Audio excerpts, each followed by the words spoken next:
how to spot a weakness, how to take advantage of an opportunity. These are my streets. And no kid at a Philly's gonna come here and school me. In my house, I get the lessons. I am Paulie Malignaggi. Watch me hand Danny Garcia his first loss. Saturday night on primetime, ESPN. Yeah, Danny Garcia undefeated, and joining us now is the Magic Man himself, Paul Malignaggi, complete with the sunglasses, which I love the look. He said he had to keep them on because he's been wearing them all day and he doesn't want that red spot on his nose from the sunglasses. That's just, and we respect that. Paulie, Chris and I think that working in television is the easiest, best job in the world.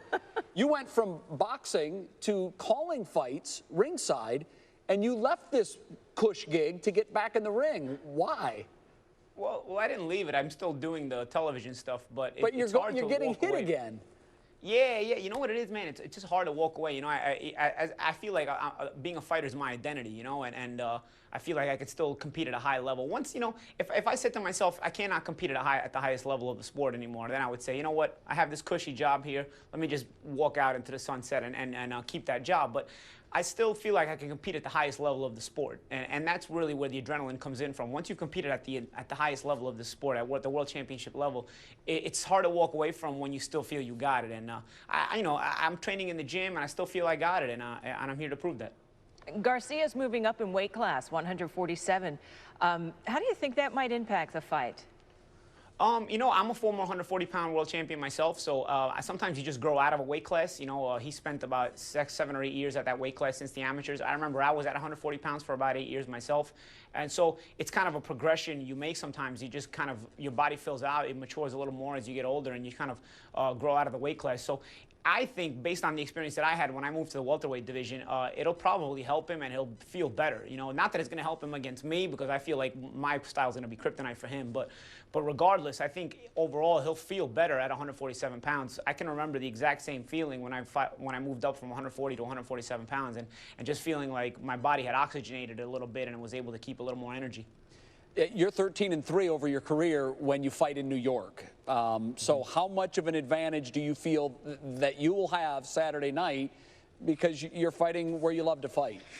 Well, I don't know that the New York thing is an advantage in this fight, because Garcia's also fought a lot at the Barclays Center in New York. I think we've both made it a kind of a home for ourselves, but I think the crowd support that we'll both have is always an adrenaline rush, and I think that always motivates you and pushes you to get through the tougher times in the fight, and pushes you maybe when you're a little bit tired and whatnot. You know, part of the reason you do this is to entertain fans and to hear that rush, and part of that rush of adrenaline is to hear that roar of a crowd when the action heats up and when it gets really intense. It's hard to describe, but that's the drug that keeps us in it. Hey, before we let you go, Paulie, hold up your arms and tell us, it looks like you're wearing a cast, but you're not. Yeah, I got some weights on my wrists. It's just a custom I have had since I'm an amateur. I wear wrist weights on my arms for the whole fight week, and that's just to get used to a little bit of weight on my arms, and that way when I put the gloves on at the end of the week to fight, my hands will feel a little bit lighter, and I'll feel like I'll have more control of them. All right. Makes sense. Sure does. Give us a good one Saturday night. We'll be watching on ESPN. Good luck. Sorry, I didn't hear that. Give us a good fight Saturday night. We'll be watching on ESPN. Oh, absolutely. All absolutely. Right, I plan on putting on a great show, and I feel like the matchup is intriguing for a lot of boxing fans and non-boxing fans, and believe me, I'm more than ready for this fight Saturday night. Good luck. Thank you. Well, 17 knockouts. Who beat Peterson, Morales, Judah, Lucas Matisse, and knocked out Amir Khan. This Saturday on ESPN Primetime, watch me beat Paulie Malignaggi in his hometown. Danny Garcia, the junior welterweight champ, ready to make the full-time move up to 147 against Malignaggi Saturday on the Premier Boxing Champions card in Brooklyn. Danny, first of all, what was it like for you trying to make weight and then fight at that lower weight? You know, I was a champion at 140. You know, I had 5 title defenses at 140. I've been at 140 pounds since 2007 as an amateur. And, you know, my body was just, you know, I just couldn't make the weight anymore. I didn't feel strong anymore. And I feel it was time for me to move up to the 147-pound weight class, where I'm going to be a lot faster, a lot stronger. And the people will see that Saturday night. How is this change at getting a little extra weight? How is it? Do you think it's going to help you in the ring on Saturday? Yeah, I know it's going to help me for sure. I'm going to be a lot stronger. I've been feeling a lot stronger during training, you know, during running, during conditioning, during sparring. So everything's just been going great during training camp, and I believe it will show Saturday night. Hey, I used to be a wrestler. Anytime I made weight, I would immediately go for a sack of food and start eating. What's the first thing you do after you make weight? The first thing I do all the time, I go eat steak and asparagus. It's my favorite. I've been doing it my whole career. So, some nice steak, medium well, and some asparagus. How much weight do you put on between the weigh-in and when you actually get in the ring for the fight? I believe I put on about, I should be going into the fight about 154 pounds. So, I say about 7 pounds, 8 pounds the most. I never gained more than 8 to 10 pounds.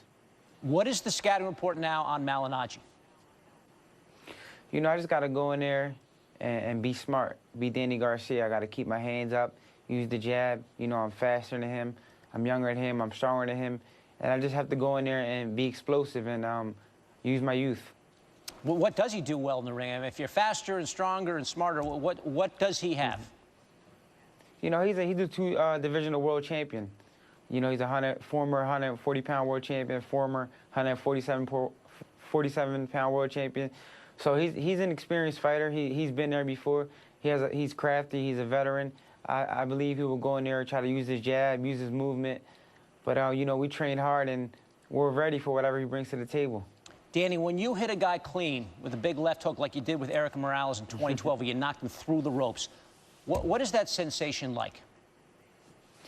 Oh, man, when I land that left hook, I could feel it. It just goes through my shoulder, all the way up through my shoulder.